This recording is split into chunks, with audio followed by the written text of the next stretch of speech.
Hello बच्चों, कैसे हो? आपका स्वागत है कृपाण स्टडी सेंटर में। आज जो आपके समक्ष टॉपिक प्रस्तुत हुआ है कई मानने में काफ़ी महत्वपूर्ण है हर एक एग्जाम व्यू से। ठीक है, इसमें हम हर एक बात पे विस्तार पर चर्चा करेंगे और वो सारे जो है पहलू पर विचार करेंगे जो अब तक अछूता था। तो चलिए देखते हैं हमारा आज टॉपिक क्या है। खाद्य श्रृंखलाओं में ऊर्जा का प्रभाव हमेशा ही एक दिशात्मक होती है। इस कथन को चाहते को जो है हमें सिद्ध करना है कि ये जो बात बताई गई क्या सत्य है कि खाद्य श्रृंखलाओं में ऊर्जा का प्रवाह हमेशा ही एक दिशात्मक होती है, यानी देखा जाए तो कहते हैं एक डायरेक्शन में होती है, और ये बात सत्य है।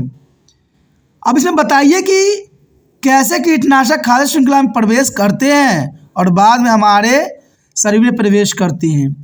काफ़ी महत्वपूर्ण क्वेश्चन है एग्जाम व्यू से। ऐसे क्वेश्चन एग्जाम का काफ़ी महत्व रखता है। कुछ हानिकारक गैर बायोडिग्रेडेबल रसायन जैसे कीटनाशक डीटी शरीर में प्रवेश करते हैं, इसमें कोई दो राय नहीं है। और खाद्य श्रृंखलाओं के माध्यम से जीव प्रत्येक पोषक स्तर पर संकेंद्रित हो जाती हैं। यानी देखा जाए तो खाद्य श्रृंखलाओं के माध्यम से जीव प्रत्येक पोषक स्तर पर संकेंद्रित हो जाते हैं, और इस घटना को जैव आवर्धन या जैविक आवर्धन भी कहा जाता है। उदाहरण के लिए किसी तालाब, नदी या झील में चलने वाली खाद्य श्रृंखलाओं में पानी में हानिकारक कीटनाशक की एक छोटी मात्रा देखा जाए तो 0.02 ppv यानी प्रति अरब भाग यानी डीटी होती है। तो ये काफ़ी महत्वपूर्ण बात यहाँ आता है। यानी यहाँ पर बात सत्य है कि किसी भी तालाब या नदी या झील में देखा जाए तो चलने वाली खाद्य श्रृंखला में पानी में अगर देखा जाए तो हानिकारक कीटनाशक की एक छोटी सी मात्रा भी काफ़ी इफेक्टिवल हो सकता है। यानी देखा जाए तो 0.02 pp प्रति अरब भाग यानी डीटी होती है। जब इस पानी का सेवन फाइटोप्लैंक्टन और जैकोटन द्वारा किया जाता है तो इस रसायन की सांद्रता 5 ppm बढ़ जाती है। जनरल सी बात है, जब इसका सेवन फाइटोप्लैंक्टन और जो है जैकोटन द्वारा की जाती है तो इसकी संख्या जो है 5 ppm बढ़ जाती है। इन्हें खाने वाले मछली जो होते हैं 240 ppm जमा करती है। यानी देखा जाए तो ये आहार श्रृंखला में एक जगह से दूसरे जगह ये चल रही है, और इन मछलियों को खाने वाले पक्षी और मनुष्य में इस रसायन की मात्रा देखा जाए तो 1600 ppm पाई गई है, और इस प्रकार प्रत्येक पोषक स्तर पर रासायनिक सांद्रता में वृद्धि होती है। ठीक है दोस्तों, ये बात सही है कि जितने भी हम कीटनाशक यूज़ कर रहे हैं, जितना भी हम डीडीटी खेतों में यूज़ कर रहे हैं, इसका प्रभाव मनुष्य पे ही हो रहा है। क्योंकि हम ये सोचते हैं कि पानी पड़ जाने के बाद या ख़त्म हो जाने के बाद रसायन का हम पे कोई उपयोग प्रभाव नहीं होता, ये गलत है। मान लीजिए आपने खेत में छिड़काव किया है रसायनों का, और कई दिनों के बाद जो है इसको पशुओं को खाने के लिए दिया है, तो जरना सी बात ये बात साफ करती है कि जब वो पशु खाएगा तो उसमें अगर 0.02% pp भी हुआ तो इसका मतलब है कि आगे जनरेशन में ये ट्रांसफ़र होता ही रहेगा। यानी आपको पता है जानवर ने घास खाया, हमने डीडीटी जो है घासों पर छिड़काव किया, और इसका घास को जो है जानवर ने खाया, और जानवर ने जो है दूध दिया और हमने उसी दूध का जो है सेवन किया, तो उसका मात्रा हमारे तक पहुँचते पहुँचते 1600 pp पाई गई है। तो इसमें कोई दो राय नहीं है। अगर हम दूसरी तरफ से देखें तो मान लीजिए आपने डीडीटी का छिड़काव किया, बरसात हुई और डीडीटी बहते हुए नदियों में जाके मिल गया।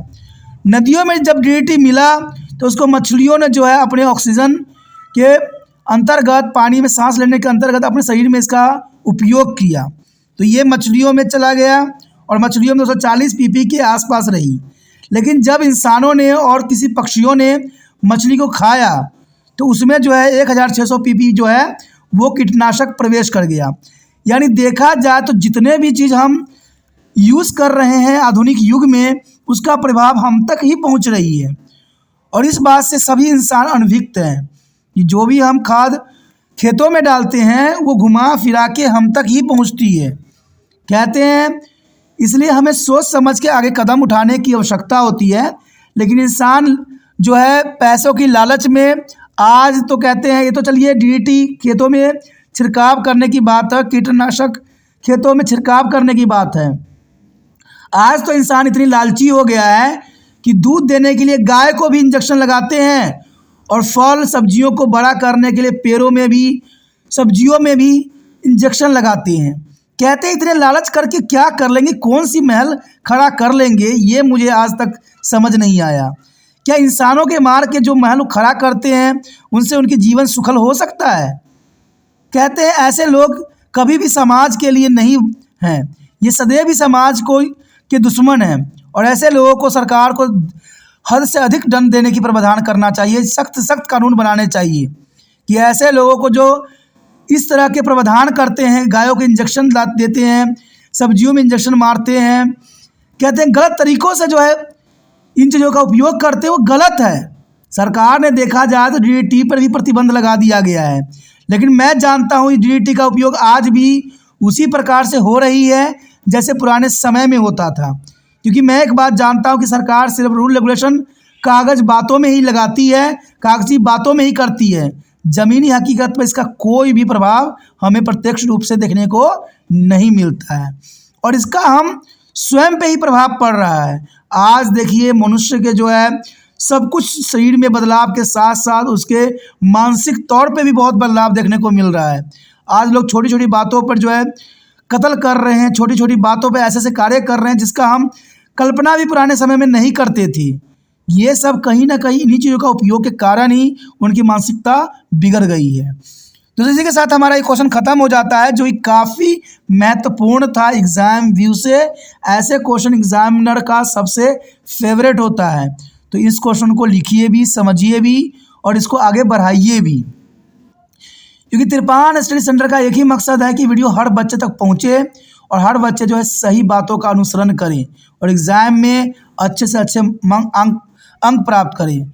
और आपको पता है कि तिरपान सेंटर ने आपके लिए वीडियो डाला है, और मुझे पता है कि उन बच्चों तक वीडियो नहीं पहुंच रहा है जिन तक ये पहुंचना चाहिए। तो आप तिरपान स्टडी सेंटर की मदद कर सकते हो, और मदद करने के लिए कुछ नहीं करना होता है, यूट्यूब से लिंक को कॉपी करना है और व्हाट्सएप स्टेटस से लगा देना है। तो लगाने से ये होगा कि जिन बच्चों को ये वीडियो की ज़रूरत है वो देखेंगे, नहीं समझ में आएगा लीव कर जाएंगे। लेकिन एक बात होती है कि आपने अपना कार्य किया, तिरपान स्टडी सेंटर ने अपना कार्य किया, हम दोनों सही रास्ते पे चल रहे हैं। अगला बच्चे कुछ करे चाहे ना करे उनकी प्रॉब्लम है, लेकिन मन में संतुष्टि तो रहती है कि हमने दूसरे बच्चों के हेल्प के लिए भी जो है हमने कार्य किया। तो ये बातें आपके मन से हो जाना नहीं चाहिए। जितना हो सके शेयर करने की भावना रखिए, क्योंकि शेयर ही दूसरे बच्चों के केयर है, और जब दूसरे बच्चों का केयर होगा तो हमारा धरती का भी उद्धार होगा। तो ये सब बातें बहुत महत्वपूर्ण रखता है। पहली बार मेरे चैनल पे आए हो, पहली बार वीडियो देख रहे हो, समझ में आ रहा है, ठीक है, और चाहते हो कि और वीडियो आपको इसी प्रकार प्राप्त होता रहे और तिरपान सेंटर के साथ आप जुड़े रहे, तो जानना सी बात है दोस्तों, चैनल को सब्सक्राइब कर लीजिए। सब्सक्राइब कीजिएगा तभी तिरपान सेंटर के साथ जुड़ पाइएगा, और जुड़िएगा तो आपको पता है कि इसमें 8th क्लास से MA तक के बच्चों के लिए बहुत कुछ है, और समय रहते ही बहुत कुछ हो जाएगा।